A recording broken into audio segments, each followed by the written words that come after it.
भाजपा ने सिरोही जिले की तीनों सीटों पर अपने प्रत्याशी घोषित कर दिए हैं। जातीय योग्यताओं और जीत हार के पिछले आंकड़ों के आधार पर सिरोही से ओटाराम देवासी, आबू पिंडवाड़ा से समाराम गरासिया और रेवदर से जक्सीराम कोली को फिर से टिकट दिया गया है। ये सभी प्रत्याशी 2018 में भी भाजपा के प्रत्याशी थे। इनमें सिरोही के प्रत्याशी ओटाराम देवासी निर्दलीय उम्मीदवार संयम लोढ़ा से 10,253 वोटों से हारे थे। वहीं पिंडवाड़ा आबू प्रत्याशी समाराम गरासिया कांग्रेस के लीलाराम गरासिया से 26,995 वोटों से जीते थे। वहीं रेवदर के प्रत्याशी जक्सीराम कोली कांग्रेस के प्रत्याशी नीरज डांगी से 14,668 वोटों से जीते थे।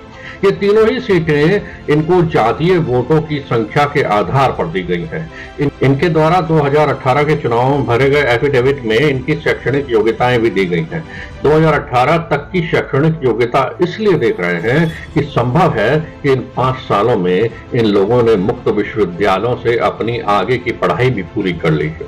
तो सिरोही विधानसभा के प्रत्याशी ओटाराम देवासी ने अपने 2013 और 18 के दोनों ही एफिडेविट में अपनी शैक्षणिक योग्यता के कॉलम में लागू नहीं होता है लिखा है, लेकिन 2008 में भरे गए एफिडेविट के हिसाब से देखें तो एक तरह से ये सही भी है, क्योंकि कॉलम में बोर्ड, यूनिवर्सिटी और कॉलेज आदि से डिग्री का लिखा है।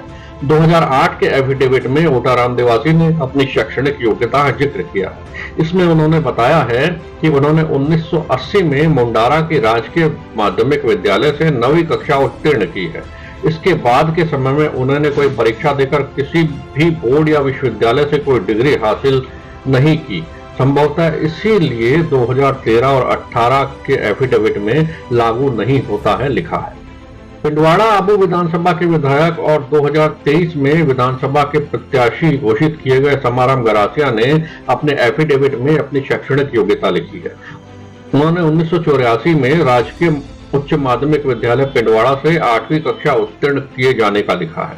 इन तीनों में जक्सीराम कोली कुछ ज्यादा प्रोग्रेसिव विचार के लगे।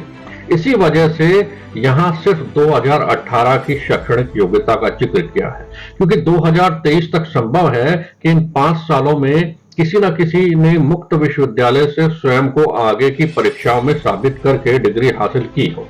जक्सीराम कोली ने 2018 के एफिडेविट में मुक्त विश्वविद्यालय से उच्च माध्यमिक शिक्षा हासिल करने का हवाला दिया है। इसमें उन्होंने ये डिग्री 2018 में हासिल करने का लिखा है। 2008 में 9वीं कक्षा तक शिक्षित होना भी लिखा था।